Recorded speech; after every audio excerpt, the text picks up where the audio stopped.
La Voz de América presenta. Dos rehenes más son liberados por Hamás. La Casa Blanca insta a Israel a postergar su incursión terrestre en Gaza con la esperanza de lograr más liberaciones. Argentina sorprende con un balotaje que enfrentará al candidato oficialista Sergio Massa y al libertario Javier Milei. En Venezuela, María Corina Machado se impone en las primarias opositoras, pero sigue inhabilitada para optar a la presidencia. Y las conclusiones de la cumbre sobre la migración en México.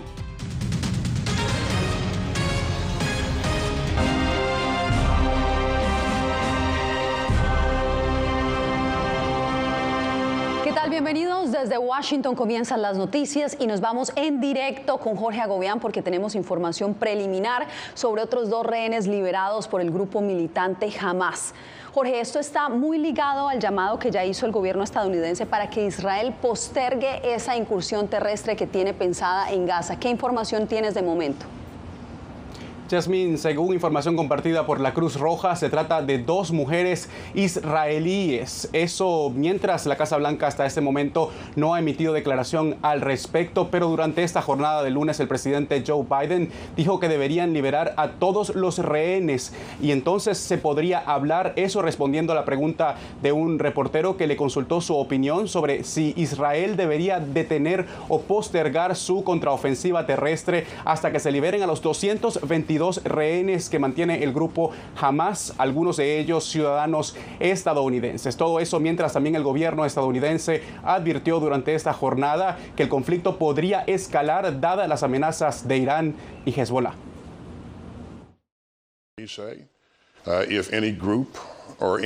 Si algún grupo o país busca ampliar este conflicto y aprovechar esta situación tan desafortunada, nuestro consejo es que no lo haga. Así respondió el secretario de Defensa de Estados Unidos a las advertencias del gobierno iraní y el grupo Hezbollah. Estados Unidos aumentó su presencia militar en Medio Oriente, argumentando las tensiones y los ataques recientes contra bases estadounidenses en Irak y Siria. Mantenemos nuestro derecho a defendernos y no dudaremos en tomar las medidas pertinentes. Un alto funcionario de Hezbollah indicó que el gobierno israelí pagaría un alto precio si profundiza su contraofensiva en Gaza. Y el canciller de Irán también envió el fin de semana una advertencia directa. Me gustaría advertir a Estados Unidos y su representante regional, el falso régimen de Israel, que si no detienen inmediatamente los crímenes contra la humanidad y la limpieza étnica en Gaza, todo será posible en cualquier momento y la región estará fuera de control. Este lunes, reunido con los cancilleres de Turquía, Rusia, Azerbaiyán y Armenia, el líder de la diplomacia iraní insistió en su posición. La Casa Blanca, que ha reiterado su apoyo a Israel, intenta convencer al primer ministro de demorar una contraofensiva mayor contra Hamás, hasta que se asegure la liberación de más rehenes y la ayuda humanitaria termine de ser distribuida en Gaza. Pero hasta ahora nada ha impedido más ataques israelíes. La Casa Blanca asegura que no está en posición de dar órdenes a Israel. No ha habido conversación con nuestros homólogos israelíes y las hemos tenido en todos los niveles, en la que no hayamos hablado no solo de lo que ellos quieren hacer, sino también de cómo lo quieren hacer. Este mismo funcionario estadounidense aseguró que Estados Unidos estaría enviando más tropas a Medio Oriente. Eso mientras el presidente Joe Biden dijo la semana pasada que le parecería un gran error si Israel decide ocupar Gaza. También mientras aboga para que se respeten las leyes de guerra y se proteja la vida de civiles inocentes. Yasmín. Gracias, Jorge. Y nuevos enfrentamientos se registran en la frontera norte israelí, un área que ya está bajo llamado de evacuación. Pilar Cebrián nos envía el reporte desde Israel. El frente en la frontera con Líbano se recrudece. El ejército israelí hoy ha interceptado 2 drones lanzados por Hezbollah y también a 2 unidades que estaban lanzando misiles antitanque hacia Israel. La frontera con Líbano, entre Israel y Líbano, vive uno de los peores momentos desde la guerra de 2006 y es por eso que el gobierno israelí ha amenazado directamente a Irán, el principal aliado de la milicia libanesa, y también a Líbano si Hezbollah termina entrando en la guerra. El conflicto, que comenzó entre Israel y Hamás, ahora cuenta con la participación oficial de Hezbollah, grupo que Estados Unidos incluyó a su lista de organizaciones terroristas. Este domingo, en la zona norte de Israel, y tras repetidos ataques perpetuados desde el Líbano, avanzaron evacuaciones en el sector. Ya son 42 aldeas las que han recibido instrucción del Ministerio de Defensa de Israel de desocupar la zona. Quiero dejar muy claro que no estoy huyendo. Creo que ninguno de los residentes del pueblo está huyendo. Nos vamos para asegurarnos de que el ejército pueda hacer un buen trabajo sin preocuparse por bajas de civiles. Población que además se une en un llamado de apoyo. Hezbollah y Hamás son un terror para el mundo entero, no solo para nosotros. No permitan que ondeen ninguna bandera. No tienen ningún derecho a existir en el mundo. Según reportaron oficiales de Israel a la Oficina de Asuntos Humanitarios de la ONU, ya son 1.400 personas las que han muerto en Israel y 5.087 en Gaza, según datos del Ministerio de Salud de Gaza. 62% de ellos son niños y mujeres, además de 15.273 palestinos que han sido reportados heridos en la zona. No tenemos los medicamentos necesarios y básicos para salvar vidas. Nos enfrentaremos a una enorme catástrofe, especialmente si se corta la electricidad en estos momentos donde hay 55 bebés. Perderemos a todos los que necesitan electricidad en 5 minutos. En las últimas horas, los ataques aéreos sobre Gaza se han intensificado mientras se prolonga, a solicitud de Estados Unidos, la entrada terrestre de Israel al sector para permitir negociación de liberación de rehenes que se encuentran en poder de Hamás. Según el gobierno israelí, la cifra de rehenes ha aumentado de 199 a 222. La mayoría de familiares de los secuestrados israelíes preferirían que se realizara un intercambio de prisioneros palestinos para que sus seres queridos vuelvan lo antes posible a casa. Es por eso que han realizado distintas protestas contra el gobierno, porque creen que no se está haciendo lo suficiente para liberarlos. De momento, Israel no ha establecido negociaciones directas con Hamás para las negociaciones. Pilar Cebrián, Voz de América, Israel. La ayuda humanitaria llega a cuentagotas a Gaza. Las agencias de Naciones Unidas continúan sus esfuerzos para ingresar al enclave no solo suministros, también combustible. 2.300 millones de habitantes permanecen sin agua potable y el combustible es indispensable para la desalinización del agua. Ángela González tiene lo último. 93 edificios de la ONU en Gaza han triplicado su capacidad para albergar a cerca de 420.000 desplazados que además continúan sin electricidad y con raciones limitadas de agua. Según las normas internacionales, cada persona debería tener 50 litros de agua para vivir con salud y dignidad, y se usarían para beber, lavar, cocinar y todo lo demás. Bueno, en este momento, cada persona recibe poco menos de 3 litros de agua, pero eso es lo que está disponible ahora mismo en Gaza. Tenemos esas necesidades y sabemos cómo responder. Simplemente necesitamos que se abra el corredor para que podamos responder adecuadamente. Aproximadamente 125 camiones con suministros vitales aguardan en el lado egipcio para cruzar a Gaza. Un total de 54 camiones lograron entrar cargados principalmente con pescado y frijoles enlatados, harina y pasta, que ya se agotaron durante el fin de semana. Y según el vocero del secretario general, no han podido entrar combustible, vital para la desalinización del agua. Los camiones que cruzan la frontera son una pequeña ventana de esperanza, pero no son suficientes para satisfacer las crecientes necesidades de la población dentro de Gaza. No podemos darnos el lujo de esperar. Necesitamos entregar suministros vitales de forma continua y a una escala mucho mayor. Aunque desde la frontera la ONU sostiene conversaciones para avanzar con la ayuda humanitaria, es un reto de seguridad que el secretario general pueda visitar Gaza, según su vocero. El Consejo de Seguridad se reunirá este miércoles en torno a la situación de Palestina y las diferencias sobre una resolución unánime. Ángela González, Voz de América, Naciones Unidas, Nueva York. En Jerusalén conviven árabes, cristianos, musulmanes, católicos y judíos. El conflicto ha terminado alterando esa convivencia en la ciudad vieja. Celia Mendoza tiene la historia. En medio de los corredores vacíos de la ciudad vieja en Jerusalén, Ibrahim Abu Khalaf, de 68 años, abre las puertas de su negocio más que nada por costumbre.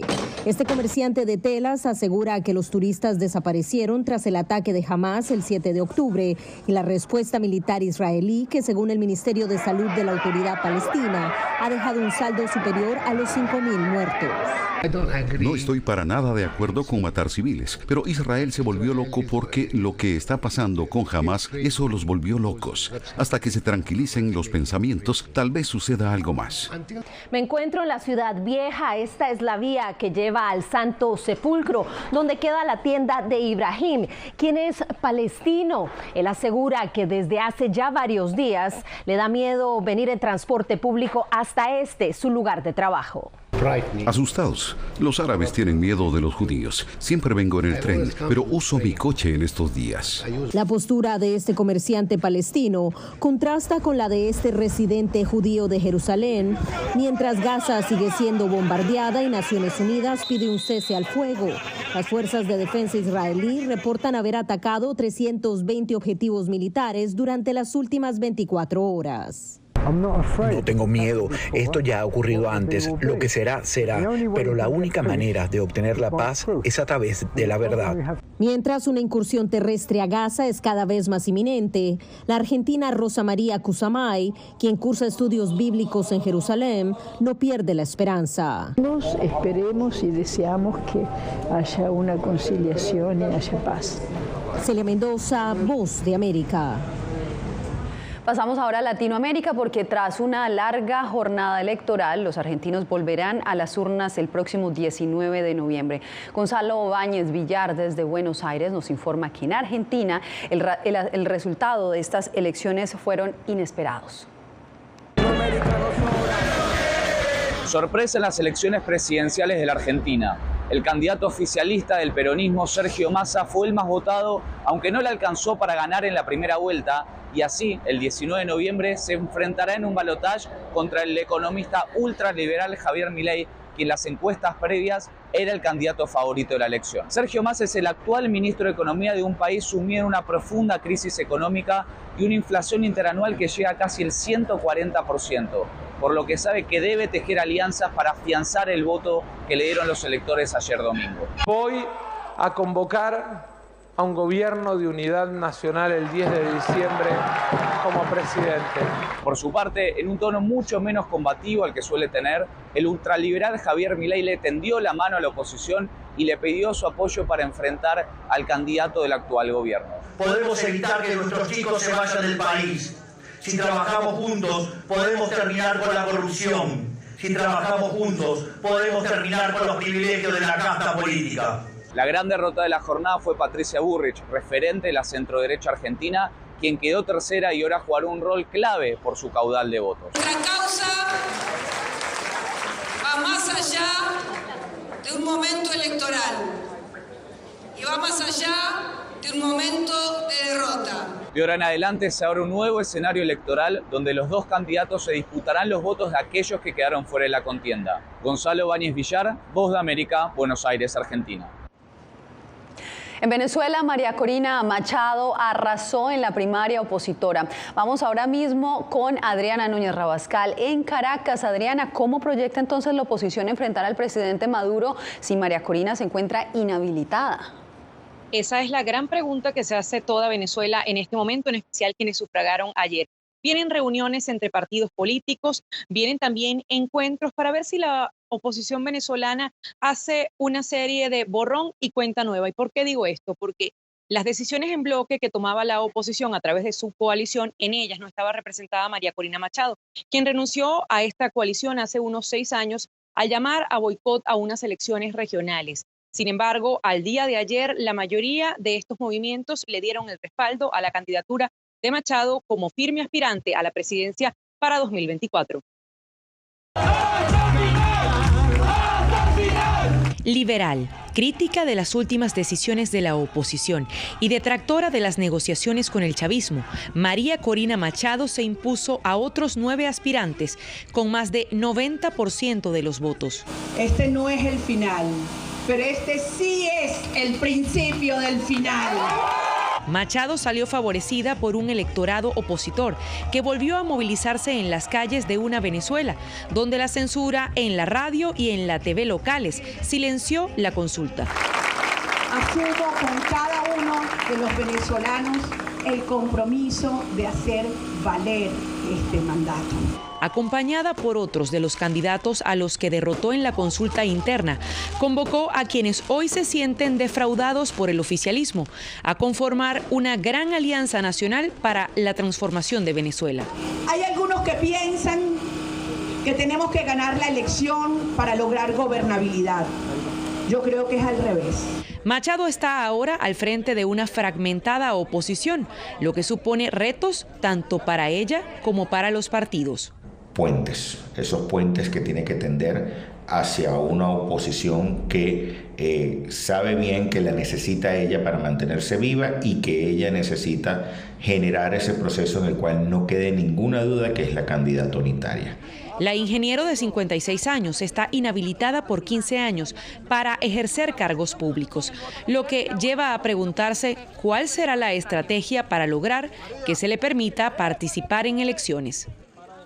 Hace unas horas, la representación oficialista en la voz del diputado chavista Diosdado Cabello decía que la contienda opositora de ayer había sido una farsa y, cita textual, una crónica de un fraude anunciado. Manifestaban que el triunfo de María Corina Machado de igual forma no le permitiría inscribirse en el Consejo Nacional para competir por la presidencia en el segundo semestre del año 2024 contra el abanderado oficialista, quien aspira nuevamente a la reelección, Nicolás Maduro. Pero hay que decir que las negociaciones que tuvo oposición y gobierno en Barbados podrían destrabar este juego, aunque el oficialismo ha insistido en que este tema de las inhabilitaciones no está en proceso de conversaciones. Adriana Núñez Rabascal, corresponsal de La Voz de América, gracias por este reporte. Cuando volvamos, solicitantes de asilo se enfrentan al frío en las calles de Chicago y el gobierno local emprende una iniciativa que ha generado controversia.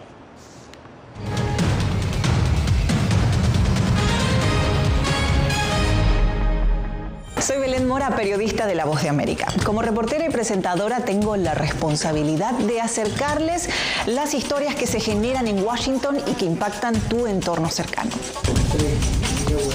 Desde perspectivas diversas en un ambiente informativo en constante evolución que pone a prueba y nos hace poner en la balanza nuestros valores profesionales, te presentamos información veraz, porque en La Voz de América la prensa libre importa. En tiempos de cambios, cuando el mundo parece incierto y lo que escuchamos no refleja lo que vemos, buscamos la verdad. A través de la pantalla de la... Cuando nos cuentan solo una parte de la historia, perdemos la confianza.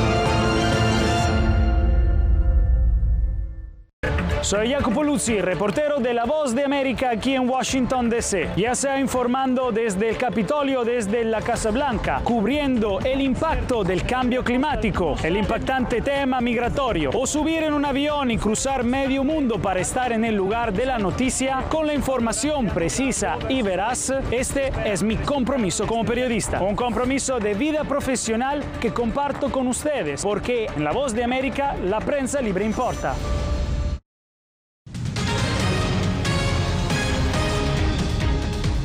En México este domingo terminó el encuentro de Palenque, donde mandatarios latinoamericanos liderados por el presidente Andrés Manuel López Obrador abordaron la crisis migratoria que vive la región. Anarely Palomares nos trae las conclusiones del encuentro. Son originarios de Venezuela, Nicaragua, Honduras, Colombia y Haití. Aseguran que en nada les ayudan reuniones sobre migración como la celebrada en Palenque el domingo. Ese cumple no nos ayuda a nosotros como inmigrantes en nada. Ese lo ayuda a ellos, los gobiernos. En esa reunión no están mostrando nada de ayuda para nosotros los migrantes. Mostraron su enojo quemando piñatas. Que no le quede ni la uña a Maduro. Estuvieron separados por 462 kilómetros de distancia, pero abordaron el mismo tema, las causas de la migración. También la pobreza, la crisis climática y el bloqueo económico a diversas sociedades. Levántense todas las sanciones de manera permanente, total y completa. Así me comprometo, en menos de un año está revirtiendo todas las causas y toda esta situación. 13 acuerdos comprendieron la declaración de Palenque. Y todos pasan por la necesidad de desincentivar la movilidad actual que se presenta ya con oleadas históricas. Este año la Oficina de Aduanas y Protección Fronteriza ha detenido a 2.4 millones de migrantes, un 440% más que en 2020. Anarely Palomares, Voz de América, México. En Chicago empezó la construcción de campamentos para resguardar a migrantes del frío extremo. Enrique García Fuentes nos detalla por qué la iniciativa es controversial. De 18.500 inmigrantes que buscan asilo en Chicago, más de 3.600 pernoctan en estaciones de policía y 2 aeropuertos. Cientos de ellos pasan la noche en campamentos improvisados por ellos mismos. Varios jóvenes se quejan del frío en uno de esos campamentos. Uy, que muy brutal. O sea, lo que están haciendo con nosotros no debería de ser, ¿me entiendes? Porque supuestamente dice que no van a sacar y sacan a la familia y los solteros me dejan aquí. Me vine para acá, para Chicago. Otros temblando preparaban su desayuno. No sabemos nada y todavía no se ha acercado un funcionario para acá, las autoridades. No se han acercado ni siquiera a hacer una reunión, a hablar con los inmigrantes, que estamos en situación de calle, como pueden ver. También acampan mujeres embarazadas. Es feo vivir así, pues. Además que uno pasa frío, hambre. Algunos líderes comunitarios dicen que se debe ayudar a los recién llegados porque todos somos inmigrantes. Nuestra organización ha estado ayudando a estos refugiados desde que llegaron. Lo hacemos humanitariamente para ayudar a nuestra gente, a nuestros hermanos latinos, pero no tenemos ninguna obligación legal. El alcalde Brandon Johnson ha dicho que su gobierno se prepara para reubicar a estas personas, especialmente ahora que están cayendo las temperaturas. Y terrenos como este ya están siendo acondicionados para la instalación de campamentos con calefacción. El problema es que residentes no quieren que esos albergues temporales se instalen en sus vecindarios. No queremos esto aquí, no queremos más crimen, no queremos que caigan los valores de las propiedades. Hay muchas cosas negativas que vienen con esto. El gobierno de Chicago ya firmó un contrato inicial para la construcción de estos campamentos por $30 millones. Por otra parte, los autobuses con inmigrantes en busca de asilo siguen llegando diariamente a la Ciudad de los Vientos. En algunas ocasiones se registran hasta decenas de autobuses al día. Enrique García Fuentes, Voz de América, Chicago. El senador estadounidense Bob Menéndez se declaró inocente este lunes de una nueva imputación que lo señala de conspirar para actuar como agente extranjero del gobierno egipcio. Recordemos que el 12 de octubre los fiscales federales acusaron al demócrata, hasta hace poco presidente del Comité de Relaciones Exteriores del Senado, de tomar medidas en nombre de funcionarios militares y de inteligencia egipcios. Menéndez, que aspira a la reelección el próximo año, ha negado haber actuado mal y ha prometido no dimitir. Hacemos una breve pausa y regresamos en solo minutos.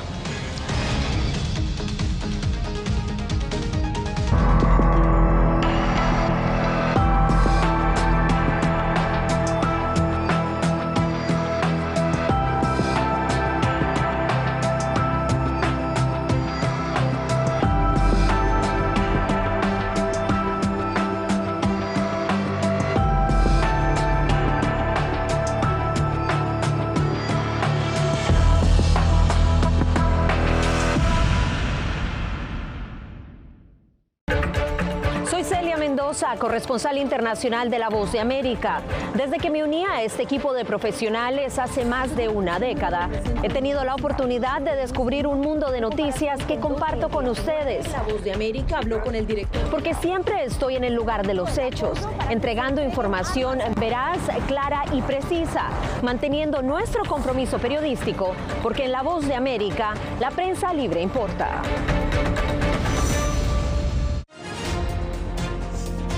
Actualidad. Que la inteligencia artificial va a estar presente en nuestro día a día. Intentan sacarse de encima a trabajadores.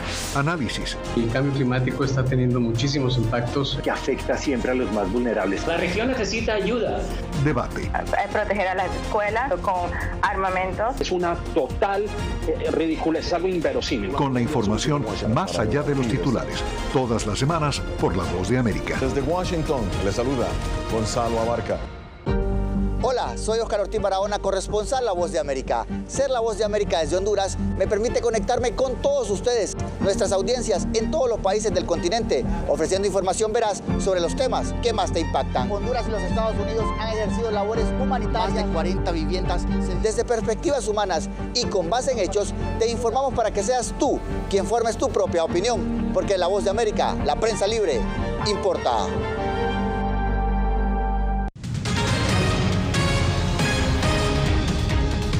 La Cámara de Representantes estadounidenses llega a la tercera semana sin un presidente tras varias votaciones fallidas. Ahora 9 republicanos aspiran al cargo, que es el tercero más importante en este país después del presidente. Jacopo Luzzi nos explica qué pasará ahora. El trabajo de presidente de la Cámara de Representantes está vacante desde hace casi 3 semanas, debido a las luchas internas del Partido Republicano, mientras el número de candidatos a la presidencia es cada vez mayor. El último nominado, el conservador Jim Jordan, perdió 3 votaciones en el Pleno y sus colegas republicanos decidieron removerlo de la contienda la semana pasada. Esta es probablemente una de las cosas más vergonzosas que he visto, porque si no tenemos un presidente de la Cámara, no podemos gobernar. Al menos 9 republicanos ahora compiten por el cargo, incluido el coordinador de la bancada republicana Tom Emmer y veteranos del legislativo como Kevin Hern y Gary Palmer. También opta el conservador Byron Donalds y legisladores de todo el espectro republicano como Mike Johnson, Austin Scott, Jack Bergman, Pete Sessions y Don Moiser. Una contienda sin un ganador cierto, creen analistas. Tendremos 9 candidatos haciendo algún llamamiento a la conferencia republicana y la guerra civil republicana continúa. Y este es un partido en medio de una división grande y seria. Los republicanos tendrán un foro el lunes por la noche a puerta cerrada, donde escucharán a cada candidato antes de una votación secreta interna el martes por la mañana para seleccionar un nominado. Quédense ahí y hagan una prueba muy simple. ¿Pueden obtener 217 votos? Una votación en el Pleno podría tener lugar el martes por la tarde. Jacopo Luzzi, Voz de América, Washington. Breve pausa y volvemos con más. Hola, soy Natalie Salas Guaitero, conductora de La Voz de América. Desde pequeña desarrollé un gran deseo por darle voz a aquellos que son invisibles por una u otra razón. Ya ha sido reforzada. Me enorgullece ser parte de La Voz de América, un equipo en el que la ética y la búsqueda de la verdad siempre son el norte. Ser periodista es una gran responsabilidad porque somos defensores de principios de libertad y para mantenerlos, la prensa libre importa.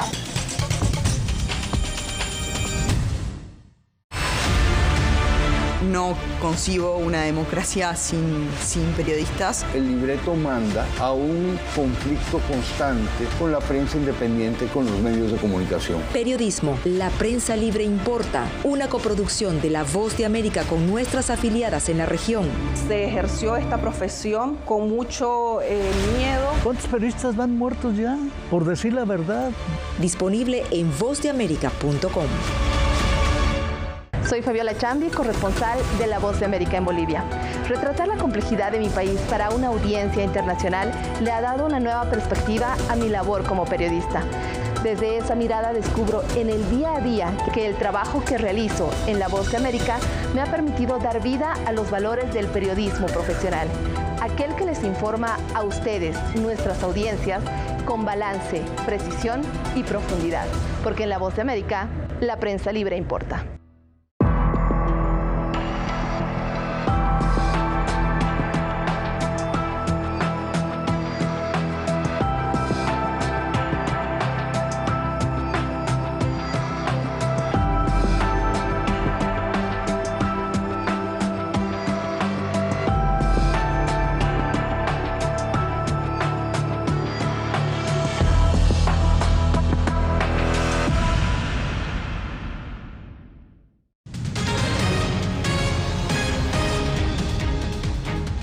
Las calles de Ciudad de México cobraron vida la noche de este domingo con el desfile de cientos de esqueletos en el bulevar principal de la ciudad capital.